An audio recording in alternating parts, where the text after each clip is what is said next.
But we are going to move on now to the second game of the weekend. This was prime time on Saturday. The El Clasico of the Six Nations produced another tight, tense, very interesting game in Twickenham. It saw the English pack, I guess, through the boot of Marcus Smith see them home. They all 4 tries in the game were created by Wales. That's true. They did not manage to create a try themselves, but they did manage to eke themselves in front with a lot of penalty kicks and edge this contest. And they were, for my money, deserved winners. England. I think so. Yeah. No, on balance, the result was pretty fair. 23-19. That one finished. But yeah, you're also right in pointing out that the 4 tries were probably created by Wales, including the English one. But yeah, no, like Wales, we were billing England as the defence that was kind of sneaky good, but actually Wales's defence was kind of pretty good in this one as well. Tompkins has definitely improved as a defender, no end, and he's been talking about awesome. that. He's a great defender. He's a good reader, but he was always, it's a bit like Gary Ringrose for ourselves. He was always making decent reads and then finding himself a bit lacking in the physicality to make the hit and stick that you need to back up a good read, and he's doing more of that now. He's certainly was he's maturing into a really good test level player. He was all talent and all potential when he first came into the team, and he was a little too early for him, and he wasn't at that level, and he was a little shocked by it. Sure, but now he looks well able for it. Yeah, useful asset in the Welsh camp as well. Yeah, but no, a really good game, to be honest. I thought, like, on second viewing more so than first viewing. On first viewing, I was very frustrated, particularly, well, to be honest, with the whistle of Mike Adamson, which was a talking point from this game. And we will get into that. But it was frustrating me to watch on first viewing. But then on watching it back, going, it was actually pretty high quality stuff. And there's a reason these games end up tense and as a tense affair. It's just neither team is really willing to back down in this one at all. Even if they're being beaten or if they're outmatched, it just ends up being a bit kind of stickly, and it often goes down to the wire. And we had it again. It didn't look like it was going to for large periods. It looked like England were going to just edge their way away, but no, Wales had other ideas, and yeah, fair play to Wales' stick-to-itiveness as well. Yeah, no question. The start of the game, it was brilliant. It was actually a brilliant little first sequence from England. I thought that Marcus Smith put the restart on an absolute dime. I was kind of a la Carberry's to Mac Hansen last week. It was just too high for the Welsh pod, and it's actually Cuthbert gets in the way of Watkins. Watkins the guy in the position, but Cuthbert kind of moves into that position, and it bounces off Cuthbert's shoulder, and then up comes Noel kind of bats it back, and then Itoje plucks it out of the air to make his the first play of many in the game for him, and then they end up with a red zone attack, and then there is that instant sort of sign of some issues with the English offense. Marcus Smith actually breaks blind. At one point they're in the red zone here, they're moving from the left side of the pitch to the open side, and it's just kind of a miscommunication between Smith and Noel, because as they're breaking to the open side, Smith decides to pivot back blindside because he sees that Cuthbert's very narrow, and he gets the ball, and he has Slade running on his inside and Itoje kind of just standing there on his outside like, hello Marcus, what are you doing here? I thought you were over there. But what kind of needed to happen, and what I imagine Marcus wanted, was Jack Noel, who was the left winger, to come sweeping around out behind Itoje, and then there's a try there if he does that, but Noel was busy running to the 13 channel on the other side of the pitch. There's a little bit of that all over this offense, where it just looks a little disconnected in terms of what they're all trying to do. Where with Smith and Quins, like, it feels almost telepathic what he has going with that backline, like where he just picks an angle, and then the wingers and the centres just pick an angle off him, and it just gels together, and it's really a sign of the wonderful sort of telepathy that's been created within that system and within that offense by Nick Evans. That's not here for England. Everyone's kind of on a different page, and that was the early indication of that, and they end up getting jackled, but then Wales tap and go a penalty and move it to the outside of the field. And credit to Adamson on this one. That was the first quick tap I have ever seen him let go. Genuinely, I'd never seen him let a quick tap go before then, and he did, but it wasn't a wise quick tap from Wales' point of view, because they went right down a blind alley and got turned over. Finds its way to Cuthbert, and Noel tackles him into Itoje, and then Itoje jackals the ball, and England get the lead. That was probably an example of what Wales might have been missing, and like they dropped Louis Rees-Zammit, and to be honest, that's kind of based on form. Like, Cuthbert's been playing well this season, Louis Rees-Zammit has been struggling this season, and they tried to accommodate, and they kind of picked on form, But in that particular space, on that particular kind of moment, what you want is a guy like Louis Rees-Zammit on the end of that pass to try and maybe drop it on the toe and chase it or do something. Not as kind of look for contact a little. Look for contact. Cuthbert did run for contact for it, and it ended up being. He ran very well in this game, did Cuthbert? He did. But down a blind alley on that occasion. Yeah. And England took that lead through that jackal penalty, which was to be a theme of the day. Yeah. They kicked deep again off the restart. It was I think Itoje and Dombrandt combined to recover a box kick, and that was one of the surprise elements of this game, was Harry Randall's box kicks being recovered by England consistently. The shallow box kicks that didn't play in the Welsh back three but instead left it sort of a mess in the air. And it was like they would only go about 15 or 20 metres, and then it would be a bunch of forwards, and it was amazing how often England managed to recover the ball off obviously them. Dialed that in. They do a lot of dialing in, kind of, the forwards are hungry off those kick, like very often Sarries do it as well, the box kick to not contest but just to smash the guy as he goes down and have a pot of forwards ready to bridge over the ruck. That was one they were employing for a couple of seasons. This is a slight variation, just go shallow to try and kind of offset the fact that Liam Williams is back there for Wales, and Biggar, to be honest. He was very good in the air. So some good tactical back and forth. In the same way that Wales did what we expected and kicked everyting infield, and England had to try and recover off kick return. They were just the kicking game is always very high level and cerebral between these two teams. England dialed in the box kick recovery, then pegged it down, then Wales trying to exit. Basham, it's one of the sloppier plays of the day. Dombrandt goes in for a jackal and he just seals, and then it's like a fair call. He can't do that, and it's an easy 6-0 for England. Right under his own sticks. A bit of a sloppy one from Basham.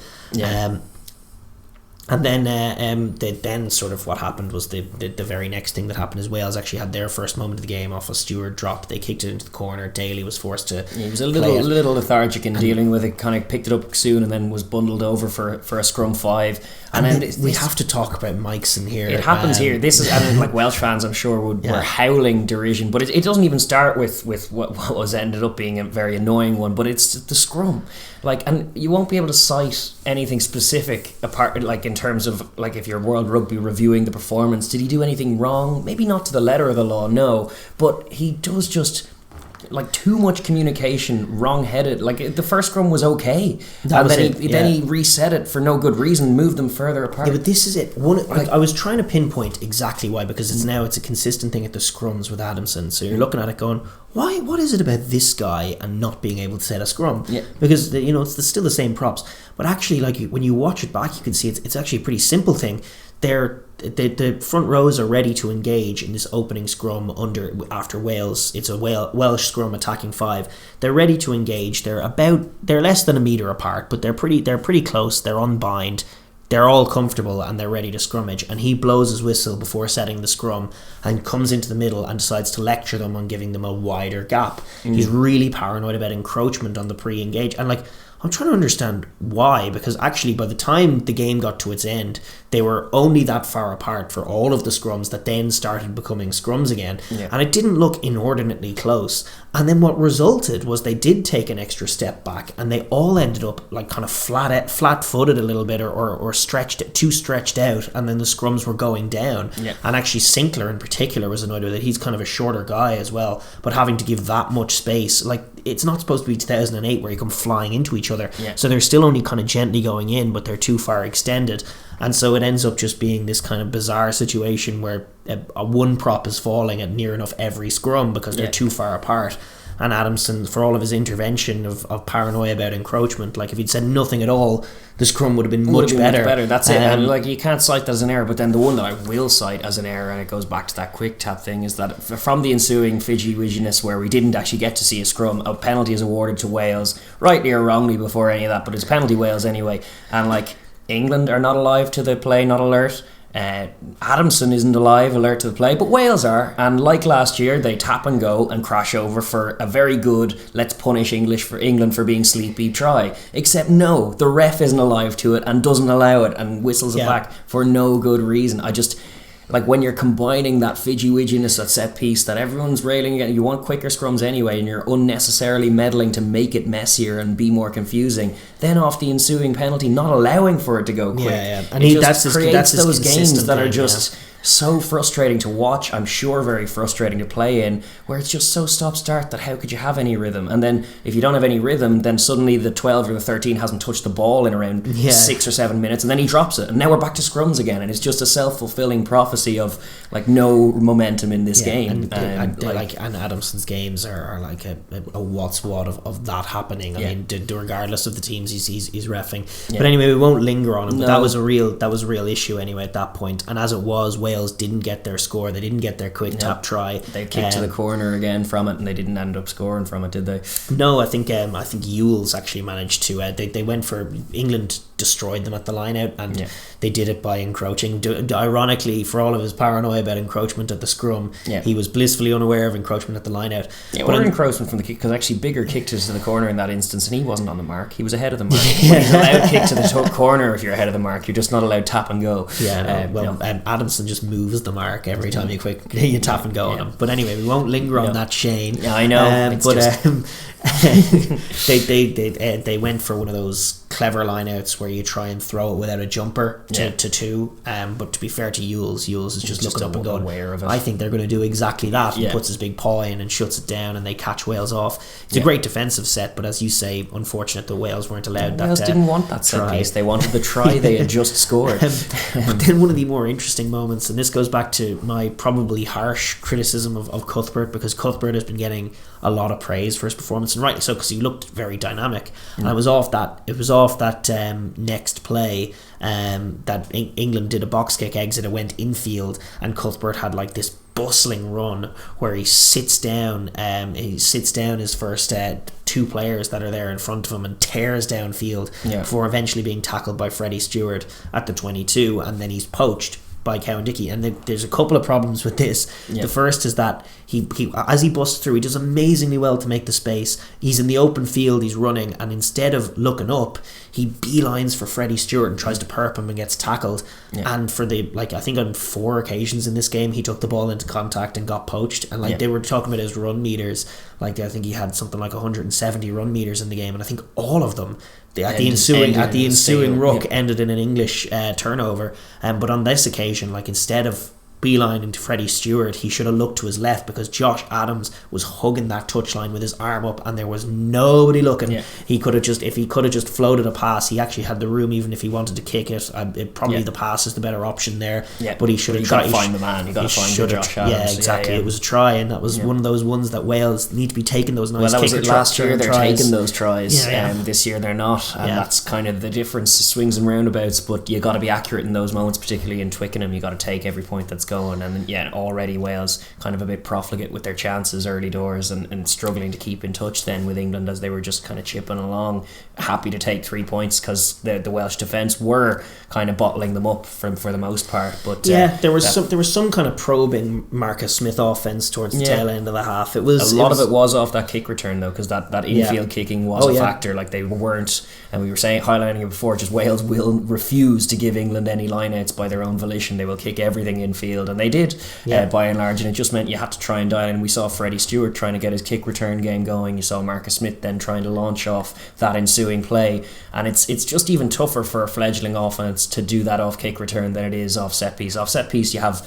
a plan anyway, you know where certain personnel are going to be, whereas off kick return it's a little bit more chaotic. Sometimes the pods have to form very quickly, and it was a struggle for England to try and just cut through this Welsh defence. But to be fair to them, in the ensuing moments after they repelled Wales, Wales's couple of try opportunities and still had the 6-0 lead, they had a more promising offensive sequence where Smith actually did have one of the things that was a problem in this game, as well as guys not being in sync with him, was just too few options. He was very often having to dump it off, and usually dumping it off was the right play, just to the nearest runner running a short line, because there just weren't those sweeping options that you'd associate with the English offense.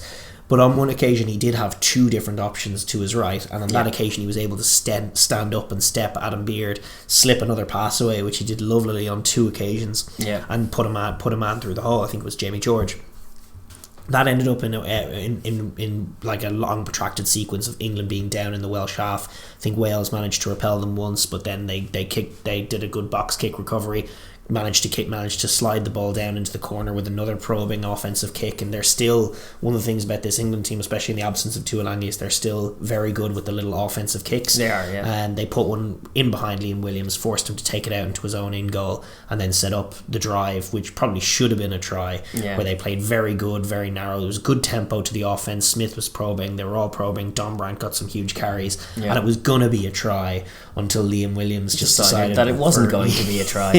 He's now see sometimes again, the criticism of him being a bit of a scumbag is probably not entirely unfounded. He definitely has some of those traits, but that's a useful thing. He's a very hard man in all senses of the word. He's physical, but he's wise in that regard, wily like a Welshman, recognises where the danger is and puts his big paw out there to stop it. And he usually gives away annoyingly good cards for his own team. Yes, and he did on this occasion. There, he just pawed at the ball and got yellow carded for it. Took the card for the team, stopped the try, and England actually went for the try.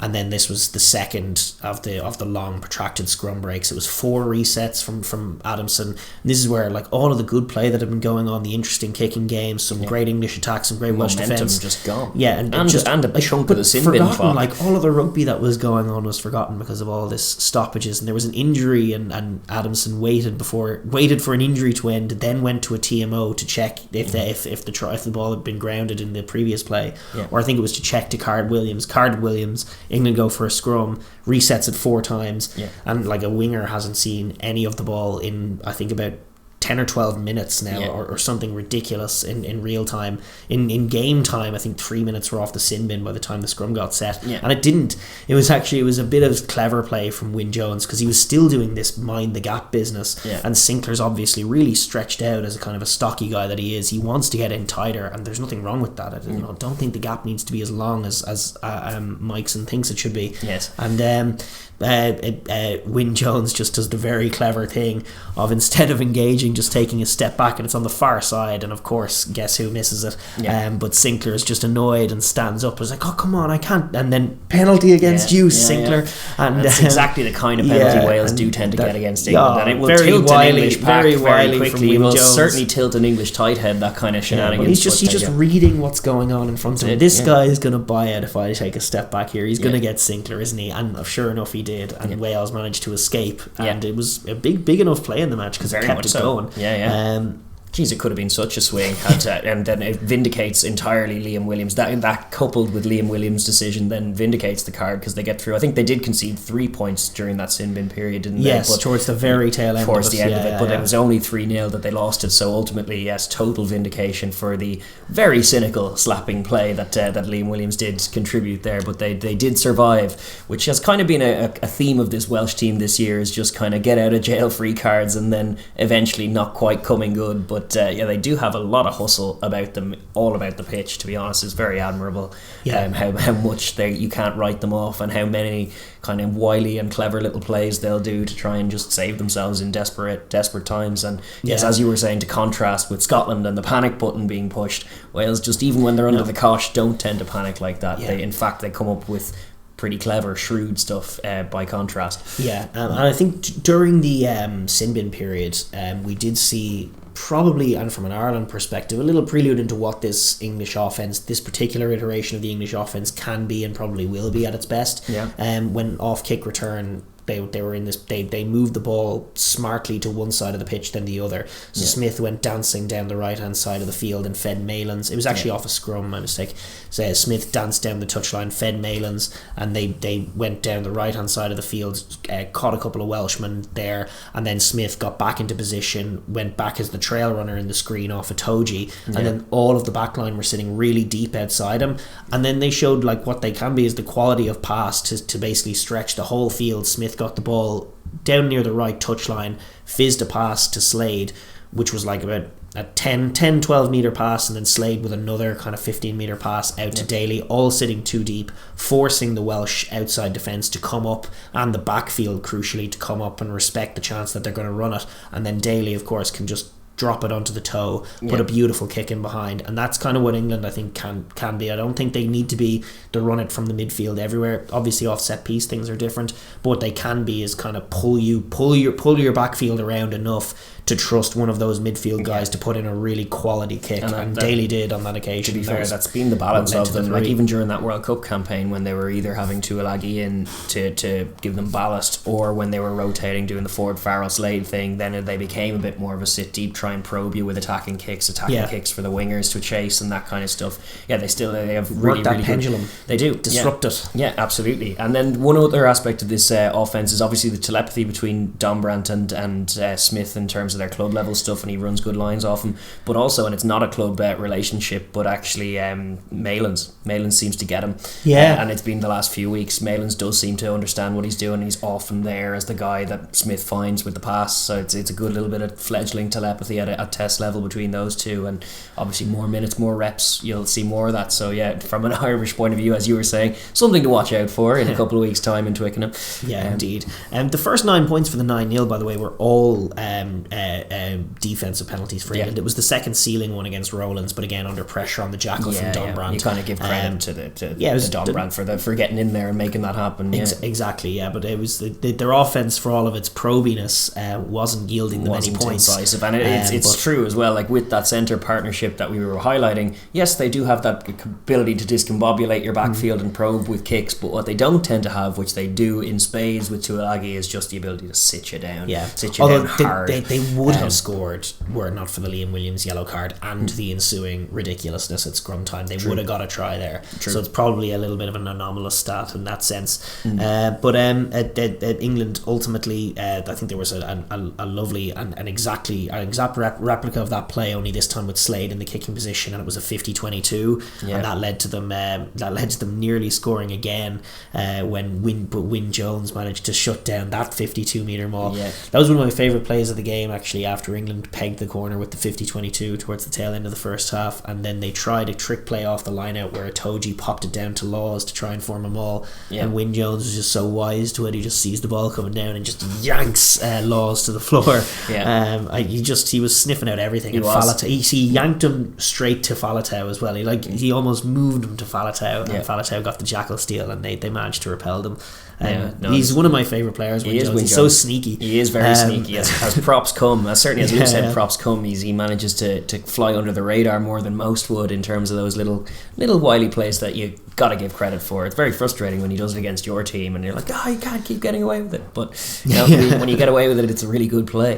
The defence from Wales was quite impressive. I thought that was the other side of you can be critical of England's offence being fledgling and not quite being accurate, but little plays like that were the reason why. They're dealing with a top test level defence in there. So Wales did give as good as they got there, and it just became one of those tighter games that England were edging all the way up, and that was half time, wasn't it? 12-0 at that point. They had one. Their offense finally yielded points before the half. They had their best sequence of the match with Smith busted through Tompkins off a pullback pass, and he finally got a bit of space, managed to dump the ball to Malins again, as you say, and then they just ran straight, won some contacts. They put the ball through hands on a number of occasions, like it was a Itoje to Smith to Laws to power carry, get a bit of tempo going. They do until want Wales had seen enough and gave up a penalty.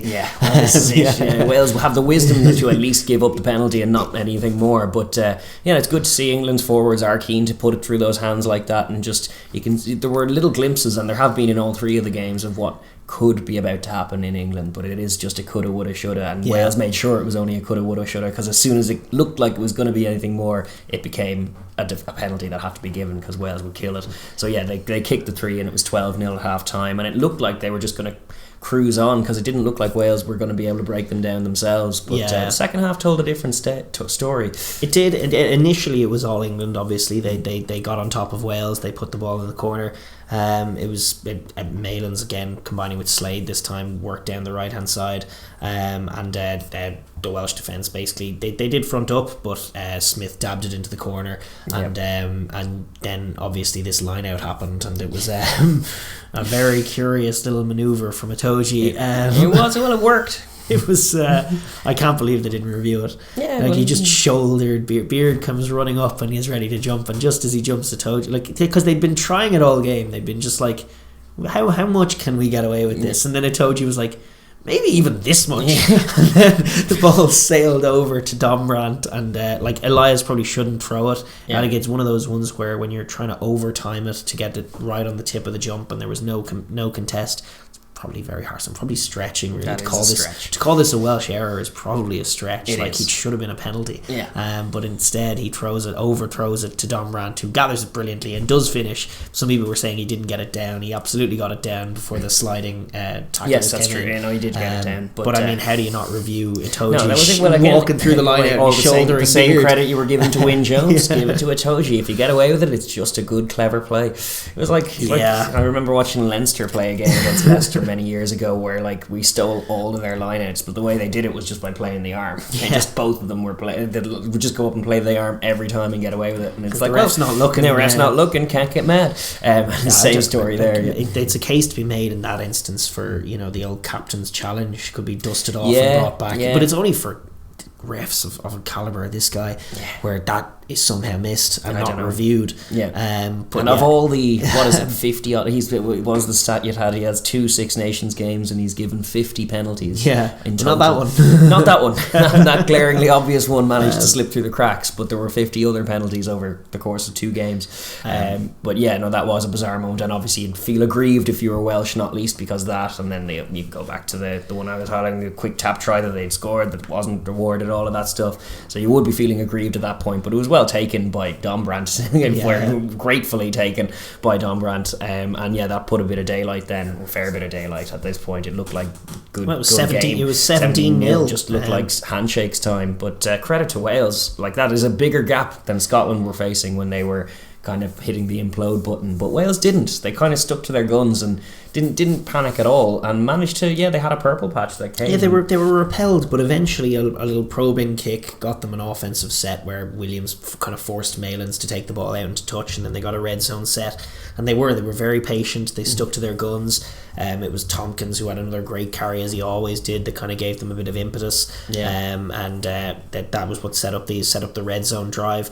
And like England were still showing that same hunger. Itoje was everywhere, smashing Faletau back. But Wales kept it going, kept a bit of momentum, had a good carry from Owen Watkin, set up Thomas Williams to just pick it very quickly and then fizz it across. And I think it was actually Freddie Stewart who had a brilliant game but was completely caught out. He bought in on the inside man and the pass just fizzed out behind him to the lonely Josh Adams, who didn't get much to do in this game but was still waiting on the wing for someone to throw that pass to him, and he'd finish the try, and sure enough he was there to do it. Finally it happened. It should have happened in the first half, you were right to point out, but it did happen there. And then another score as well, not too much farther behind it. This was when it was like, holy, what's happening here? It's like off the very next set, Gareth Thomas, the backup prop, comes up with a huge steal, and then Wales instantly flash it left. Liam Williams glides into the open field and then combines with Josh Adams, and between them they manage to run about between 22 to 22. And Wales are back in there again, and they squeeze England. We're like they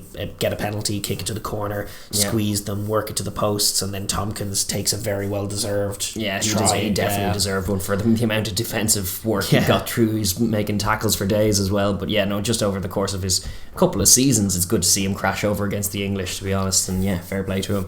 And then that was, what was it, 17-12 at that point? Yes, indeed. Heading into the denouement of the game.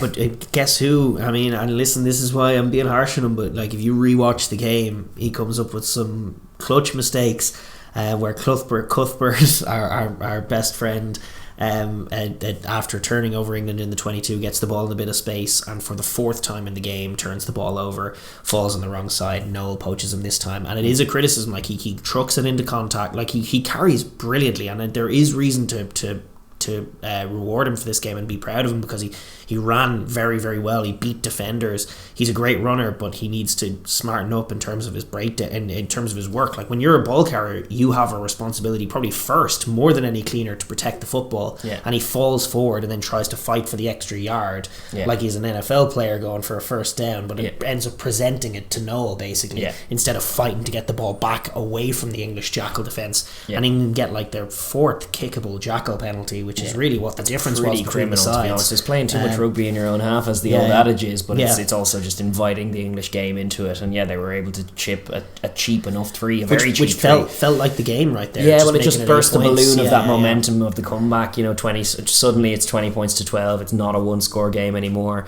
But Wales did recover. They didn't panic entirely. Like they managed to recover a short restart actually immediately after, but then they did knock that one on, I think. But they were still in that game. But you're right in saying that 3-point was pretty climactic. They very quickly got another for, ironically, a line-out penalty from Wales where Beard grabbed Ezequel's hand, and it was like, oh, we're reffing that was now? like, I thought we were allowed. I thought it was free reign. But no, and Smith nailed a really tough kick then. And he did kick very well. He missed one early doors, but outside of that, kicked brilliantly and made it 23-12. And obviously there was a bit of drama at the end as Hardy gets over with the quick tap penalty. Little quick tap penalty, yeah. Great to see Adamson relents in that stare down. Wales want to go quickly. You gotta let him. Let him do it. And that was officially the second quick tap that I've ever seen Adamson. They both came in this game. Because of Wales. Because Wales want to do it. Yeah, but 2 out of 3 ain't bad, I guess. Apart from the fact that one of those 3 was a try that should have been awarded. But sure, look. Fair play to Hardy, who has a great knack and a great track record against England for scoring that exact try. If they can do that every year forever, they'll be delighted to keep picking him for this fixture, because England still need to look at them. There's a whole new England team, and yet still the same little vice that they can be caught out cold. It was towards the tail end of a game, but it threw it back into the balance. It meant suddenly there was something to play for in the last play, which it really didn't feel like there was going to be, certainly throughout the course of the first half. And then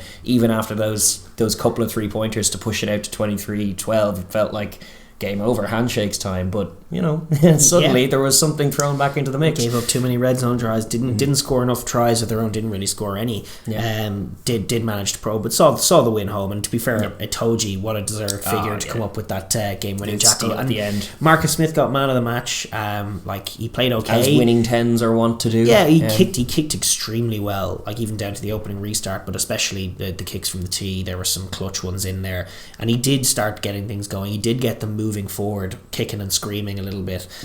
But to be honest, this game was won by the jackaling stealing of the likes of Itoje and Dombrandt, and just that physicality and dexterity that they had in and around the ruck area. The ruck is becoming one of the themes of the year in terms of fulcrum areas that teams are looking to go after more, even it feels like, than usual. Certainly Joe Schmidt would always highlight that it's the heartbeat of the game, and it's very much a focus, and it is very true in modern rugby. You have to be operating. The team that's winning the ruck seems to be winning these games. That's true. That's very often where it boils down to, more even than the set piece, and the set piece is very important too. Like, so if you're dominating a set piece, then you can win a game. But there's sometimes you're winning a set piece, but you don't necessarily win the game overall. But the breakdown is one that people can't seem to function without. You need to be able to secure your own ball, but also you need to be able to make a mess of the opponents. And normally those two sides, they're kind of two sides of the same coin, because it all is based on collisions. If you're winning the collision at impact first, and it comes down to other things like just how the quality of your first phase as well. Are you hitting soft shoulders? Are you putting the ball in the right place where the defence is having to retreat? Or are you getting smashed behind the gain line and then all of a sudden the defence is coming onto the ball? All of those things factor into who's on top in the ruck.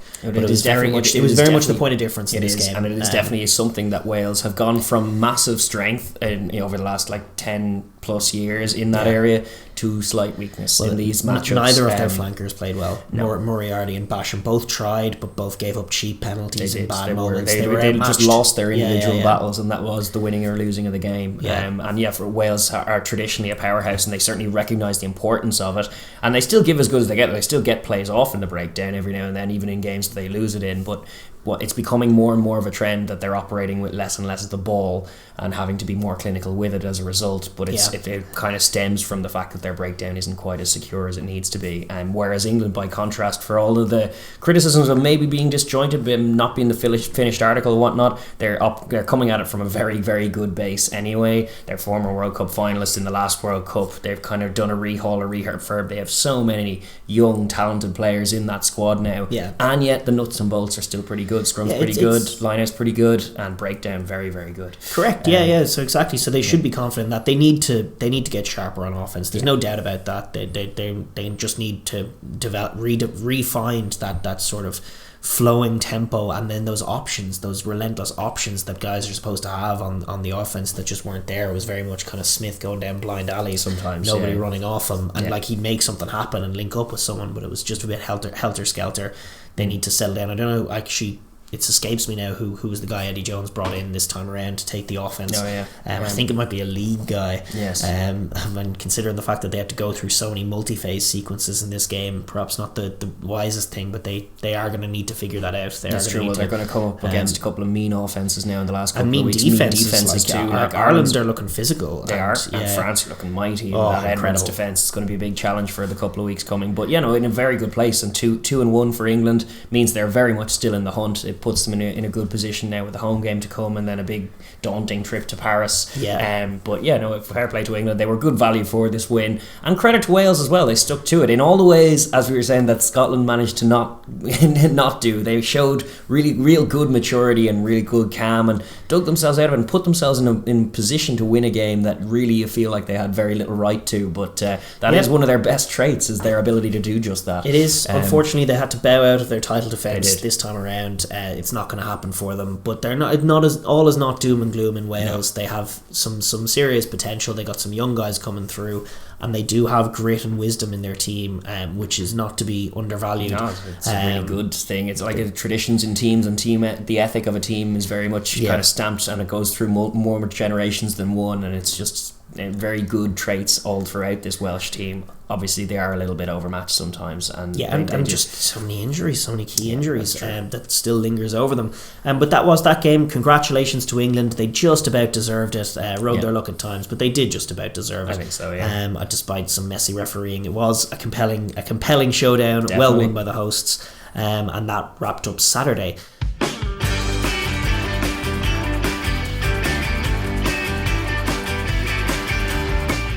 Thank you for watching the Overlap Rugby podcast. If you enjoyed that video, please be sure to like and share with your friends. And if you'd like to hear more of what we have to say, please be sure to subscribe and click that bell so you get notified when we upload our videos. And please join the comment section as well. We like to get a fun conversation going here.